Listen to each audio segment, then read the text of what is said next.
ជំរាបសួរក៏ដូចជាសួស្តីអ្នកទាំងអស់គ្នាក្នុងថ្ងៃនេះផងដែរខ្ញុំបានលើកយកកំណែវិញ្ញាសាបាក់ឌុបឆ្នាំ2024យកមកដោះស្រាយក្នុងរមាំងទី2របស់យើងគឺនិយាយអំពីប្រូបាបអញ្ចឹងយើងបានដឹងមកហើយថាដើម្បីដោះស្រាយប្រូបាបមួយបានទាមទារឲ្យយើងយល់ប្រធានជាមុនសិន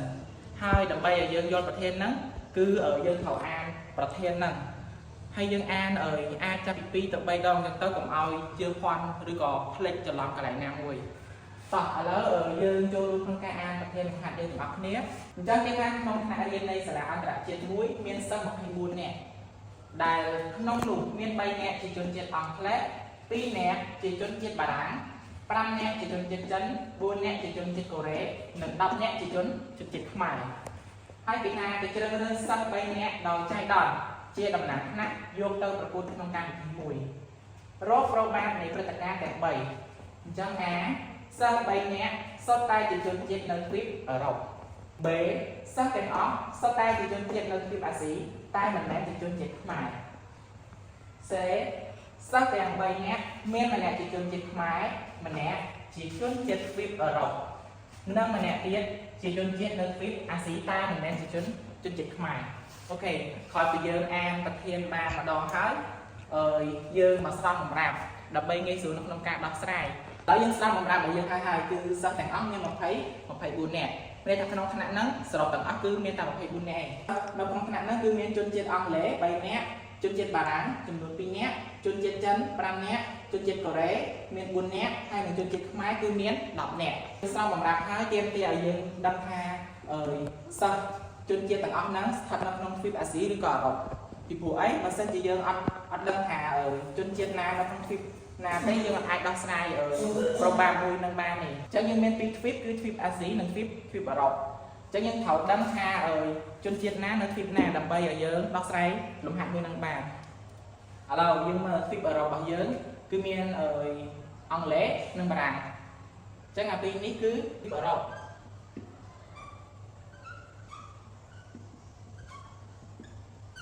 តើ3នេះវាច្បាស់ជាទ្វីបអាស៊ីទេត្រូវអត់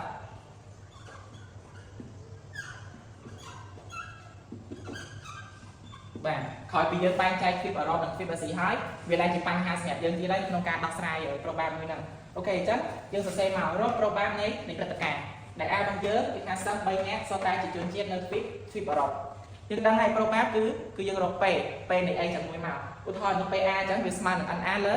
NS អញ្ចឹងអ្វីដែលយើងត្រូវទៅយកមកដោះស្រាយគឺ NA ជាមួយនឹង NS អញ្ចឹងយើងរក NS មុនសម្រាប់ NS របស់យើងគេថាសិស្សទាំងអស់សរុបក្នុងថ្នាក់ហ្នឹងគឺមាន24ហើយគេជ្រើសរើសយក3ហ្នឹងយើងប្រើបន្សំ24ជ្រើសយក3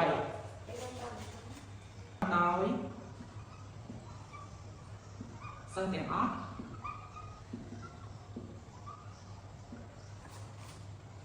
សិស្សទាំងអស់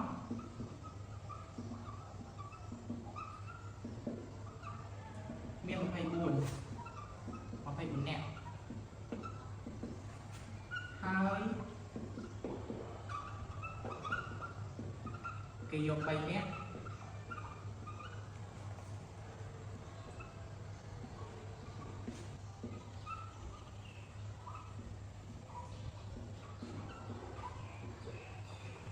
បានអញ្ចឹងយើងបាន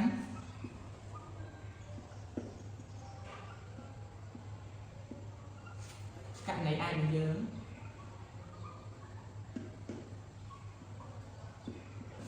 NS ស្មើនឹងបន្សំ24យក3តោះអញ្ចឹងយើងបាន24 factorial លើ24ដក3 factorial គុណនឹង3 factorial ឥឡូវយើងបាន24 factorial លើ24ដក3ស្មើនឹង21 fact គុណនឹង3 factorial តោះអញ្ចឹងយើងបលាត factorial នេះមកដើម្បីស្រួលយើងបាន24 23គុណនឹង22គុណនឹង21 fact យើងឈប់ចំណងមកដើម្បីស្រួលធាតុបែបនេះគឺមាន21 fact នេះ3នេះយើងបំបែកមកបាន3គុណនឹង2គុណនឹង1តោះឥឡូវយើងឃើញថា21 fact នេះគឺវាដូចគ្នាយើងស្រួលចាំមកហើយខាងលើនេះក៏អាចស្រួលបានដែរអានេះឲ្យ3 2ដង 6អញ្ចឹង24ស្រួលនឹង6គឺបាន4អញ្ចឹងបាន4គុណនឹង23គុណនឹង22 smart នឹង 2020 24 ករណី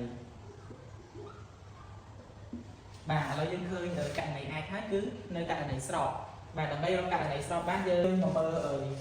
អីដែលគេសួរសិនអញ្ចឹងគេរកប្រូបានណាដែលសិស្ស3នាក់សុទ្ធតែជាជនជាតិនៅទ្វីបអឺរ៉ុបអញ្ចឹងយើងមើលនៅទ្វីបអឺរ៉ុបរបស់យើងមានជនជាតិអីខ្លះបាទគឺមានអង់គ្លេសនិងបារាំងអញ្ចឹងអង់គ្លេសនិងបារាំងដែលយើងសរុបចូលគ្នាមកគឺ5នាក់បាទអញ្ចឹងយើងសរសេរមកដោយនៅទ្វីបអឺរ៉ុប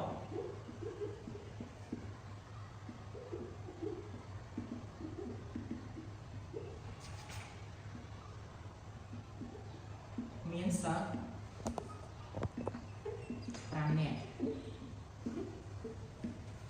ហើយពីជ្រើ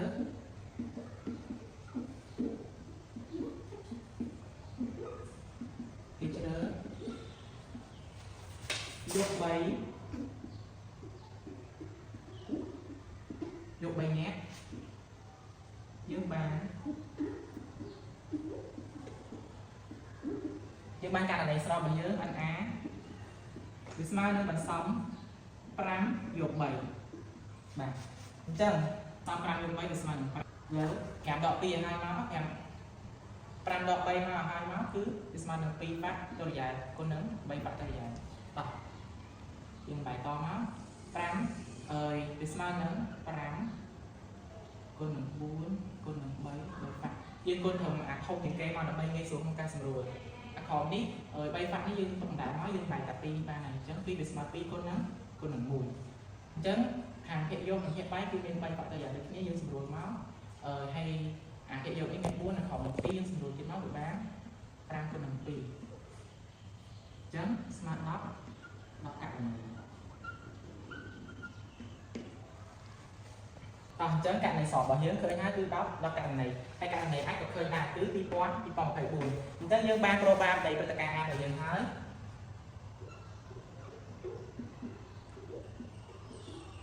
យើងបានពេលនៃព្រឹត្តិការណ៍ A វាស្មើនឹងករណីស្របនៃ A លើករណី A តោះករណីសរបស់យើងមិនឃើញគឺ10អញ្ចឹងយើងជំនួសចូលមកស្មើនឹង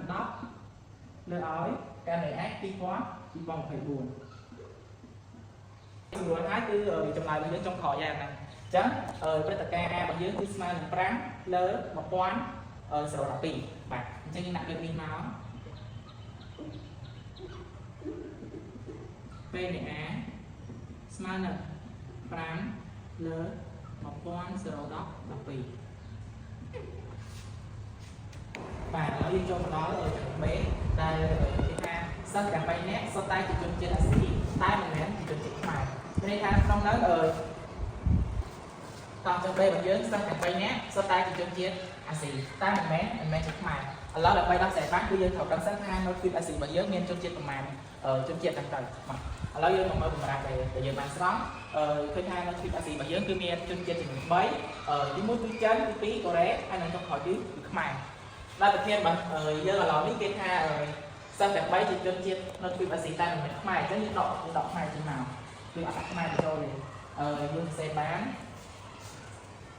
ដោយសិស្សជនជាតិអាស៊ី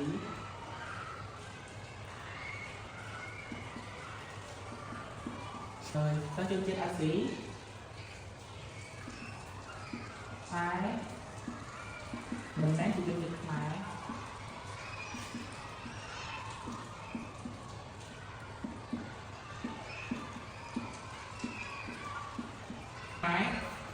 សរុប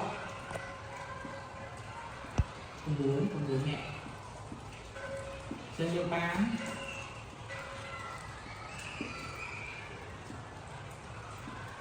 ដែលយើងគឺវាស្មើនឹងអន្សំនៃ9យក3តោះចឹងបន្សំ9យក3យើងសេបាន9ហ្វាក់តូរីយ៉ែលលើ9ដក3ហ្វាក់តូរីយ៉ែលគុណនឹង3ហ្វាក់តូរីយ៉ែលចឹងវាស្មើនឹង9ហ្វាក់តូរីយ៉ែល9ដក3វាស្មើនឹង9ហ្វាក់តូរីយ៉ែលគុណនឹង3ហ្វាក់តូរីយ៉ែលយើងបែរតមកអញ្ចឹងយើងគេថាគេបែររបស់យើងហូប6ហ្វាក់តែយើងបែរជា6ហ្វាក់មកបាន cuốn với cuốn nắng còn một phát đôi lại lớn còn một phát đôi giá bay như bài mấy mấy con những vi con nắng ngồi mong những mơ lên bà dương ai cũng được ai đang phải ở đó còn người ní đó bay bay sẽ đua em muốn nó sao sao bay em bay vừa một pin nó họ bốn hai được con bay nhớ nó đài còn cho những con nó bay cái một con có được sai sự buồn đây mai bay sự buồn các cả này bạn lão dương ở khơi cả này so này cho cả đây hết nhưng ai kia rồi pro ba mình cho cả đây mà cho dương ban thì pro ba này cho cả bé smart anh bé tay ấn anh mặc dân chỉ đối lên và dân cho nó anh bé mình smart bay sẽ buồn nơi anh em mấy dân hồ mắc cành này ai cứ đi con phải buồn anh đây bằng dưới cứ ai sửa đồ vàng chứ bởi lấy sửa đồ ba nhưng thật ra sửa đồ là ấm màu ở đó như sửa đồ đừng buồn lắm dương bàn một cây muối chai nói anh ấy sửa đồ đừng buồn nhưng bàn ngám rồi người chớm ơi lên như cứ chạy lên đài thái dương lại lại được nó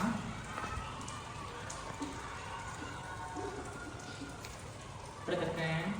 bế cái smart nóng một cây muối lớn 500 người bằng chân dân cho mà đó là trong xe đây chị không được khỏi ké từ kỳ tha sao chẳng bay nét miền mà nét thì chuyên chiết máy mà nét thì chuyên chiết nó thì có đó nên mà nét biết chỉ chuyên chiết nó thì bác sĩ tay mình nét chiết máy chân chân nhưng mà mời ra bằng giờ kỳ tha sao nét chuyên chiết máy chân nhưng mời chuyên chiết máy bằng giờ nhé mình đọc nét hai mà nét thì chuyên chiết nó thì có đó mời nó thì có đó bằng giờ cứ miền bạc nét hai mà nét tiết cứ nói gì có bàn tay mình từ trên máy chứ như đọc máy trên nào thì đọc máy cứ cũng buồn nè mà chứ như bán rồi sắc máy mình đọc nét sắc nó thì ở đọc miền bạc nét mình sắc ăn gì ta mình chỉ máy miền cũng buồn nè chứ như cái ba này cái này stop để xem bằng nhớ như bán anh sẽ smart đó đọc dục muối con áo sẽ pram dục mùi con áo cầm sẽ gặp vui gió mà hay đây bạn con kia nhưng ban đêm này khai một làm cái cảm mà cái trở dục bay nhẹ để chạy đòn hai chúng mình đọc bay này để chạy đòn nó cứ bị dục muối trên bị chơi máy mình nè biết trên bị cái đó hai nè biết trên bị cái hành sĩ tay mình chơi máy tới nhưng bán đọc dục muối pram biết rồi dục muối con nó sẽ gặp vui gió dục mùi tập chân ở bản xong này đọc dục muối về smart đó đọc con nói và xong thì thèm vô muối smart thèm được nghĩa con nâng buồn vô muối cứ buồn này chắc những con máu cứ ban đuôi rối hàng sắp cạnh này chấm dương bán pro ban để tất cả sẽ cái smart này anh sẽ chạy áo hoặc chỉ một trôi máu anh sẽ phải những cái rối hai sợi anh ép lưu pin bom phải buồn ini ke anh sửa bán như sửa đằng pin nó khi mang pin rồi phải bán đến một quán sửa đó đằng pin hướng tí bên này sẽ là những cái smart pin rồi phải bán đến một quán sửa đó đằng pin tại pro ban của dương các bạn phải chọn từng đằng ấy chẳng bạn chỉ cho khỏi những ma số mà code để bạn test video này hai percent bản miệng này cũng có